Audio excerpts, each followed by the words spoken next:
All right, we are talking today on confident person characteristics. Hope that we have some stuff that will help you out to have better self-esteem. How is it we can do some amazing and sometimes unexplainable things, like heal our own bodies by the power of our thought? Mother's intuition, the law of attraction. Can we really tap into our subconscious mind? Can we really create our own realities? It begs the question, are we novice gods?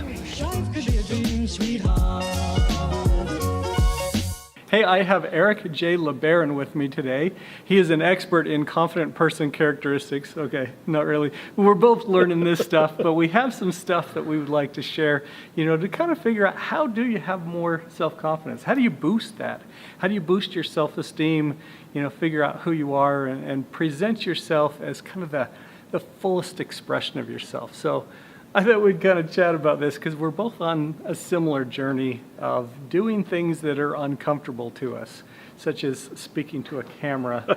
And he's just getting into speaking on stage. So, what does it mean to you to be confident, or how do you get self-confidence, do you think? Well, I think many of us have things that drag us down and make us feel scared or worried about life, or like we're not good enough. And I really think there are some things that we can do in our daily life to increase our confidence. One thing that comes to mind really quick is honesty and integrity.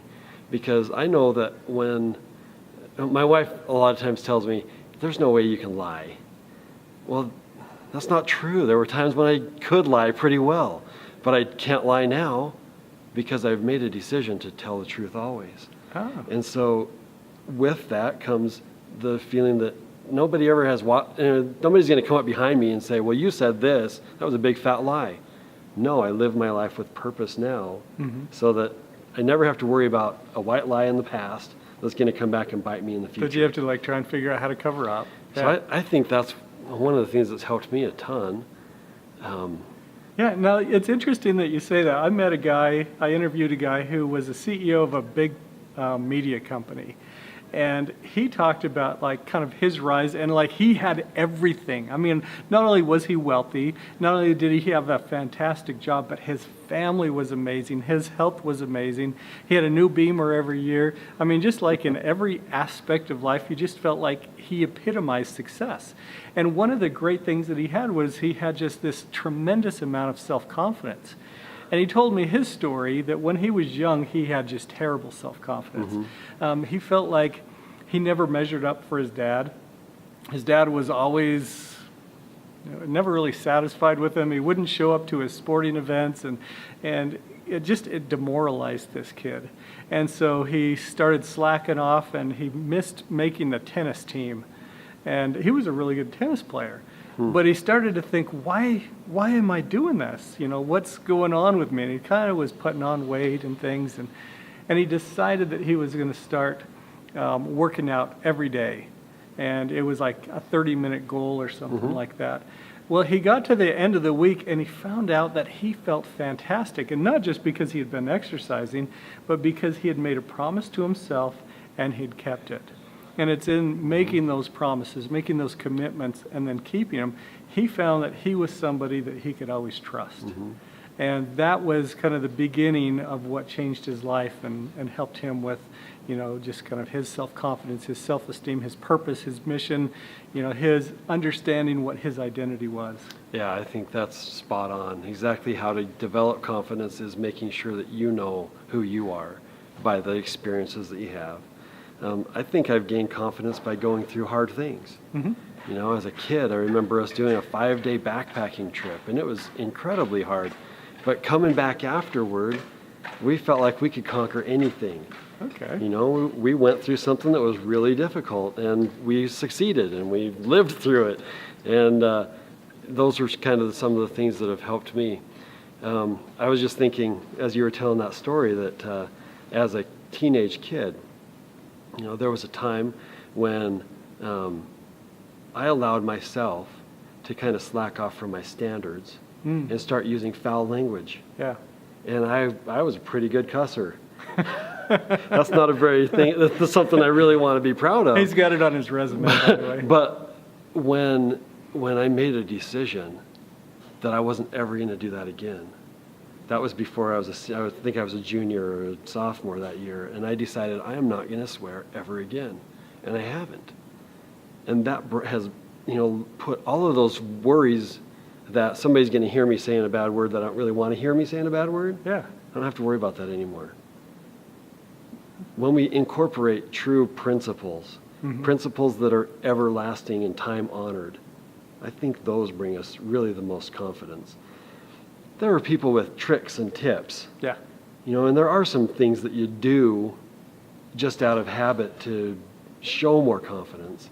But if you're just showing it and it's not inside, then you're just showing it, and you have to worry about how you're perceived later, right? So I want to dive deeper into this, because it really interests me, talking about true principles and things that are everlasting. What does that mean? How can we unpack that so that we understand what it is and how to apply it in our lives?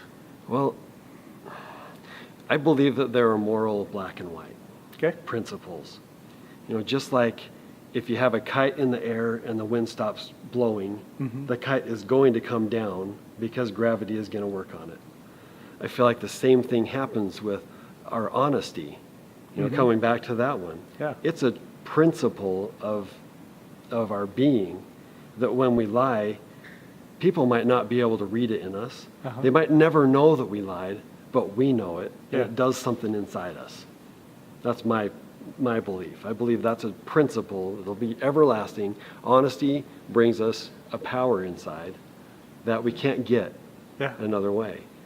And I think there are a lot of other eternal principles that are so true. And like, I'm a filmmaker, I love stories. I'm always fascinated by which stories take off, which stories really resonate with people and gain a great following. And often they have a theme in the movie that is this universal theme that just reaches each of us, whether it's a young boy discovering greatness within, whether it's a redemption story, all of these things just ring true because there is truth inside of them that just kind of speaks to us. So I think if you look at the things in your life that, if you can just get in alignment with who you are, if you can figure out your identity, and once you figure out who you are and what you're about, if you can live true to that, be honest like Eric's saying, and that you live true to that, then you're going to start to feel this alignment. You're going to feel that, just all of the confidence is going to grow. Your ability to do the things that you'd like to do is going to grow, and you're not going to feel like you have these shackles on you that are keeping you living small. Yeah, I really think that's the essence of it. Anything that we notice in our life that gives us any sort of regret or worry, those are those true principles. Yeah. And when we live true to those things so that we don't have to have that worry or that tugging feeling inside, we know that we're on the right path and we can be confident. It's a true principle. When we live right, we're happier, we're free, we're confident. It's pretty simple, really. A lot of the stuff that we're sharing is simple, but maybe not always easy, but it's through consistency, it's through repetition, and actually doing these things that really make it work in your lives. So, as you think about what confident people do, and you see these people that have confidence, don't just look for the people who show it or who, kind of have a facade of it. You'll find that there are certain people who have confidence, but it's this quiet assurance, and you could just tell that they're living true to who they are and what they're about. Those are the people I would recommend you follow. Yeah, been listening to a book recently. It's called Give and Take. It explores the differences between giving people and taking people. And taking people often bring the facade of confidence. They come in, they tell you what they want, they make decisions really quick, and often they rise in the corporate ladder pretty quickly. And the people that are givers instead spend a lot of their time helping other people out, lifting them up or pulling them up to where they are.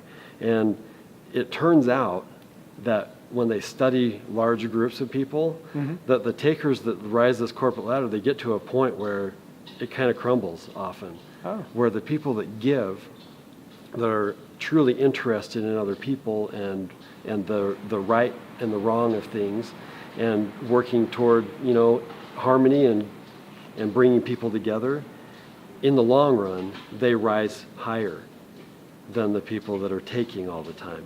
Awesome. And so I think that's another place where we can really see, if we just go for it, we just live right, we give as much as we can. We don't look to take so much. We're not looking for, if you give me something, I'll give you something, and go in the matching style. Yeah. Instead, we give. And when it's time, you know, when we need something, we'll have people all around us that are willing to just help because they've been helped by us. And so I've found some confidence in that too, just in trying to be a good person and helping others out, and not really looking for reciprocity or telling people how it has to be. Just trying to live good and give all I can.